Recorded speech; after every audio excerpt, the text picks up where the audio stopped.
Hi friends, good morning. Welcome back to our channel MK study info. మనము ఈరోజు వచ్చేసి ఆధునిక భారతీయ విద్యా విధానం గురించి అయితే చూద్దాము ఫ్రెండ్స్. జైన విద్యా విధానం వరకు అయితే ఫినిష్ అయిపోయింది కదా. ఇప్పుడు ఆధునిక భారతీయ విద్యా విధానం గురించి చూద్దాము. పర్స్పెక్టివ్ ఇన్ ఎడ్యుకేషన్లో డిఎస్సి పర్పస్లో. ఫ్రెండ్స్, తప్పకుండా మన ఛానల్ని అయితే సబ్స్క్రైబ్ చేసుకోండి ఫ్రెండ్స్. వీడియోని లైక్ చేయండి. వీడియోని లైక్ చేయడం ద్వారా నాకు కొంచెం మోటివేషన్ లాగా ఉంటుంది ఫ్రెండ్స్. తప్పకుండా వీడియోని అయితే లైక్ చేయండి ఫ్రెండ్స్. చూసిన వారు ఐరోపా వారు భారతదేశంలోకి వచ్చిన తదనంతర కాలాన్ని ఆధునిక యుగంగా పేర్కొంటారు. ఆధునిక యుగంలోని విద్యా విధానాన్ని రెండు భాగాలుగా విభజన చేయవచ్చు. స్వాతంత్రానికి పూర్వం విద్యా విధానం అంటే బ్రిటిష్ కాలంలోని విద్యా విధానం, స్వాతంత్ర అనంతరం విద్యా విధానం. ఇప్పుడు స్వాతంత్రానికి పూర్వం విద్యా విధానం, అది బ్రిటిష్ కాలంలోని విద్యా విధానం గురించి చూద్దాము.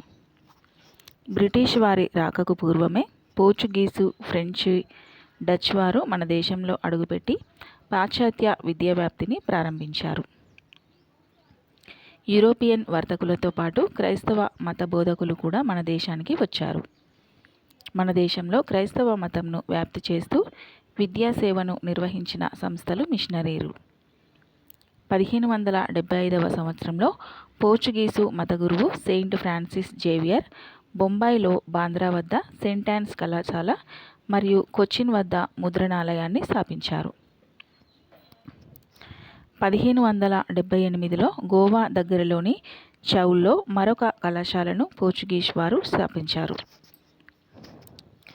భారతదేశంలో ఆధునిక విద్యా విధానానికి ఆద్యుడు పోర్చుగీస్ అని ఎస్ఎస్ ముఖర్జీ అన్నారు.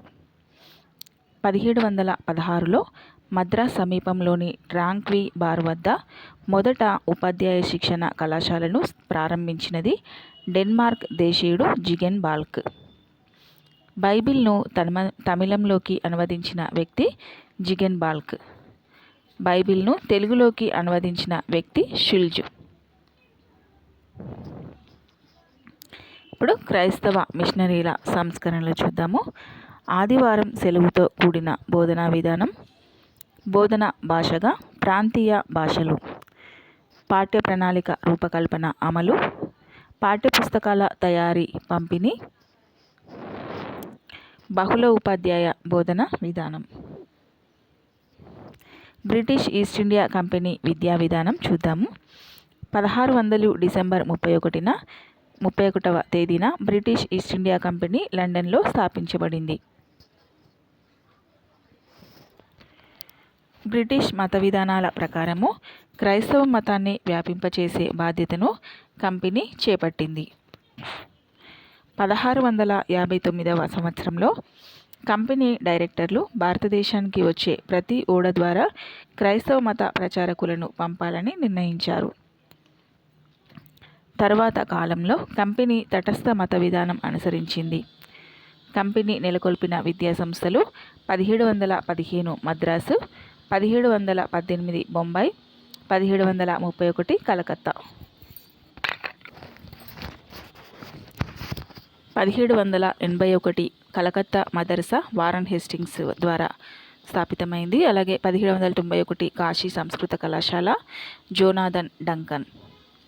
1800-1830 మధ్యకాలంలో Madras governor Thomas Munro, Bombay governor Elphinstone, Calcutta governor general Minto, captain కెండీలు విద్యా వ్యాప్తికి కృషి చేశారు. మింటో పర్షియన్ సంస్కృత విద్యా సంస్థల స్థాపన, అలాగే ఎల్విన్స్టన్ వచ్చేసి school and school book society స్థాపన, కెప్టెన్ కెండీ పూనా సంస్కృత కళాశాల, జార్విన్ ప్రాంతీయ భాషలో ఇంజనీరింగ్ విద్య, కాంప్బెల్ వచ్చేసి అనాథ స్త్రీల కోసం యాసిటమ్ ఏర్పాటు అంటే 1786లో, పేద యూరోపియన్ ప్రొటెస్టెంట్ పాఠశాల 1719లో, జాన్ సులివాన్ స్కార్జర్ పాఠశాలలో ఆంగ్ల మాధ్యమం ప్రారంభం. 1817 హిందూ కళాశాల, బైద్య హలక్బంద్ పాఠశాలలు. ఇప్పుడు చార్లెస్ గ్రాంట్ గురించి చూద్దాము. భారతీయులకు ఇంగ్లీష్ విద్య ప్రాధాన్యత గురించి మొట్టమొదట తెలిపిన వ్యక్తి. 1773లో చార్లెస్ గ్రాంట్ కంపెనీ అధికారిగా భారతదేశం రాక. 1792లో చార్లెస్ గ్రాంట్ పరిశీలన పేరిట భారతదేశ పరిస్థితులపై పుస్తకం తయారీ. గ్రాంట్ భారతీయుల అతి నీచమైన దౌర్భాగ్యమైన పరిస్థితులలో జీవిస్తున్నారని పేర్కొన్నాడు. భారతీయులు దైన్య స్థితిని బాగుచేయడానికి గ్రాంట్ 2 మార్గాలను సూచించాడు. ఆంగ్ల భాష బోధన, క్రైస్తవ మత వ్యాప్తి. ఆంగ్లం నూతన భావాలు నేర్చుకోవడానికి తాళం చెవి లాంటిది అని గ్రాంట్ పేర్కొన్నాడు. భారతదేశంలో ఇంగ్లీష్ బోధనా భాషగా ఉండటం కోసం బ్రిటిష్ పార్లమెంటులో విల్బర్ ఫోర్స్ అనే సభ్యుని తీర్మానాన్ని ప్రవేశపెట్టవలసిందిగా గ్రాంట్ కోరాడు. బ్రిటిష్ పార్లమెంటు తీర్మానం ఆమోదించకపోయినా 1813 చార్టర్ చట్టంలో గ్రాంట్ సూచనలే ఆధారం. చార్లెస్ గ్రాంట్ ఆధునిక భారతీయ విద్యా పితామహుడుగా అభివర్ణించబడినాడు. నెక్స్ట్ చార్టర్ చట్టం 1813 గురించి చూద్దాము.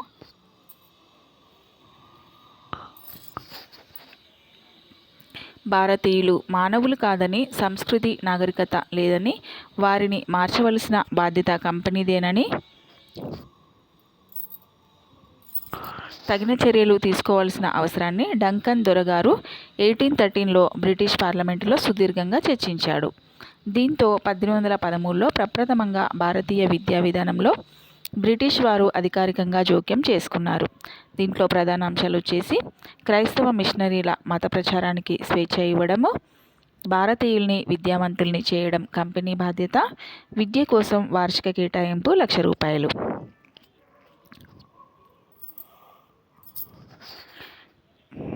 చార్టర్ చట్టం 1813లో కొన్ని విషయాలపై స్పష్టత లేకపోవడం వల్ల వచ్చిన సమస్య ప్రాక్పశ్చిమ వివాదం.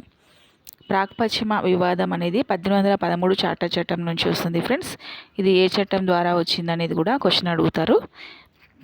ప్రాక్పశ్చిమ వివాదానికి కారణమైన అంశాలు వచ్చేసి విద్యా లక్ష్యము, బోధనా భాష, విద్యా నిర్వహణ బాధ్యత, విద్యను అందించవలసిన వర్గం. పై అంశాల్లో స్పష్టత లోపించడంతో వివాదం తలెత్తింది. 1813 విద్యకు కేటాయించిన ₹1,00,000 ఏ విధంగా ఖర్చు పెట్టాలనే అంశం మీద నియమించిన కమిటీకి అధ్యక్షుడు వచ్చేసి ప్రిన్సెస్ కమిటీ సంస్కృతం, అరబిక్, పర్షియన్ భాషల ద్వారా విద్యాభివృద్ధిని సమర్థించారు. ప్రాక్పశ్చిమ వివాదంలో అధికారులు, విద్యావేత్తలు 2 వర్గాలుగా విడిపోయారు. ఈ వివాదంను ఆంగ్లిస్ట్ క్లాసిస్ట్ వివాదం అంటారు. భారతీయ భాషలను సమర్థించింది కెప్టెన్ కెండీ ప్లస్ చార్విన్. ఆంగ్ల భాషలను సమర్థించింది ఫెర్రీ ప్లస్ ఎర్విన్. ఆంగ్లేయులలో ముఖ్యుడు మెకాలే. 1813-34 మధ్యకాలము ప్రజ్ఞావంతుల కాలంగా గుర్తించింది. నెక్స్ట్ వచ్చేసి ఎల్విన్స్టన్ నివేదిక 1823. ప్రాంతీయ భాషలలో పాఠ్యపుస్తకాల పంపిణీ, జిల్లా పాఠశాల పరీక్ష, అధికారుల నియామకం, ఉపాధ్యాయుల శిక్షణ, గ్రామీణ పాఠశాలలకు గ్రాంట్ మంజూరు, వ్యవసాయ ప్రయోగ కేంద్రాల స్థాపన అనేది ఎల్విన్స్టన్ నివేదిక యొక్క అంశాలు. నెక్స్ట్ మెకాలే మినిట్స్ చూద్దాము. 1835 మెకాలే మినిట్స్ 1835. ఈ ఇయర్స్ అనేవి చాలా ఇంపార్టెంట్. భారతదేశంలో ఆంగ్ల విద్యను ప్రవేశపెట్టిన ఘనత లార్డ్ మెకాలేదే. నాటి గవర్నర్ జనరల్ విలియం బెంటింగ్ యొక్క న్యాయశాఖ సలహాదారుడే లార్డ్ మెకాలే. 1835 ఫిబ్రవరి 2న మెకాలే ప్రతిపాదనల వల్ల చార్టర్ చట్టంలోని అసందిగ్ధతలు తొలగిపోయాయి. విలియం బెంటింగ్ ఆమోదంతో ఆంగ్ల విద్య భారతావనిలో ప్రవేశపెట్టబడింది. మెకాలే వ్యాఖ్యలు చూద్దాము. సాహిత్యం అంటే ఇంగ్లీష్ సాహిత్యమే, అరబిక్, సంస్కృతం, పర్షియన్ సాహిత్యం కాదు. అలాగే జాన్ లాక్ తత్వశాస్త్రం, మిల్టన్ కవిత్వం తెలిసిన వాడే పండితుడు. ఆంగ్ల విద్య మాత్రమే నవీన విజ్ఞాన భాండాగారానికి తాళం లాంటిది. విజ్ఞాన శాస్త్రాలను బోధించటానికి ఆంగ్లం మాత్రమే సరియైన భాష. యావత్ భారతీయ అరబిక్ సాహిత్యాలు యూరోపియన్ గ్రంథాలయంలోని ఒక అరలోని పుస్తకాలకు సరికావు అని అన్నారు. ఎవరు ఈ వాక్యాలన్నీ ఎవరన్నారు? మెకాలే, లార్డ్ మెకాలే అన్నారు. ఇంగ్లాండ్ పునరుద్ధరణకు గ్రీకు, లాటిన్లు తోడ్పడినట్లుగా భారతదేశ పునరుద్ధరణకు ఆంగ్ల భాష తోడ్పడుతుంది. భారతదేశంలో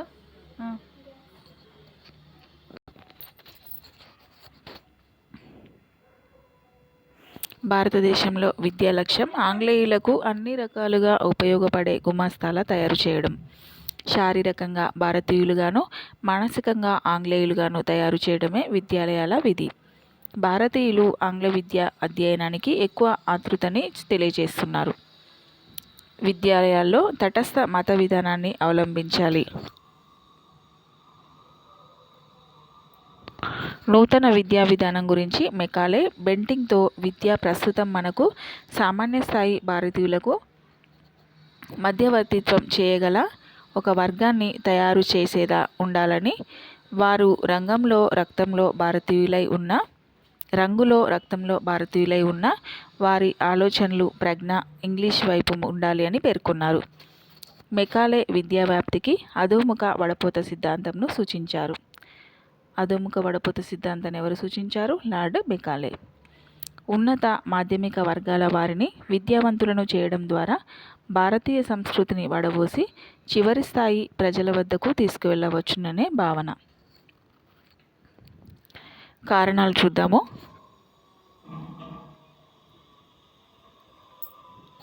చౌక వేతనంతో పనిచేసే వారిని తయారు చేయడము, ప్రభుత్వానికి అందరికీ విద్యనందించే ఆర్థిక వనరులు లేకపోవడము, ఉన్నత వర్గాలకు విద్యను అందించడం ద్వారా సామాన్య ప్రజలను ప్రభావితం చేయడము, ప్రభుత్వ పరిపాలనపై సామాన్యుల నుంచి తిరుగుబాటు జరగకుండా నియంత్రించడము, విద్యావంతులైన వారి ద్వారా మిగతా వారిని విద్యావంతులుగా చేసే బాధ్యతను అప్పగించడము. 1844 సంవత్సరంలో గవర్నర్ జనరల్ లార్డ్ హార్డింగ్ ఆంగ్ల భాషను అభ్యసించిన భారతీయులకు మాత్రమే ఉద్యోగ అవకాశాల ప్రకటన చేశాడు. దీనివల్ల 1852 వరకు ఆంగ్ల మాధ్యమ పాఠశాలలు గణనీయంగా పెరిగాయి. నెక్స్ట్ వచ్చేసి వుడ్ నివేదిక 1854. ఇది వచ్చేసి నెక్స్ట్ వీడియోలో చూద్దాము ఫ్రెండ్స్. తప్పకుండా మన ఛానల్ని అయితే సబ్స్క్రైబ్ చేసుకోండి. వీడియోని లైక్ చేయడం మర్చిపోవద్దు friends. Thank you for watching my video. Have a nice day. Preparation అయితే కంటిన్యూ చేయండి.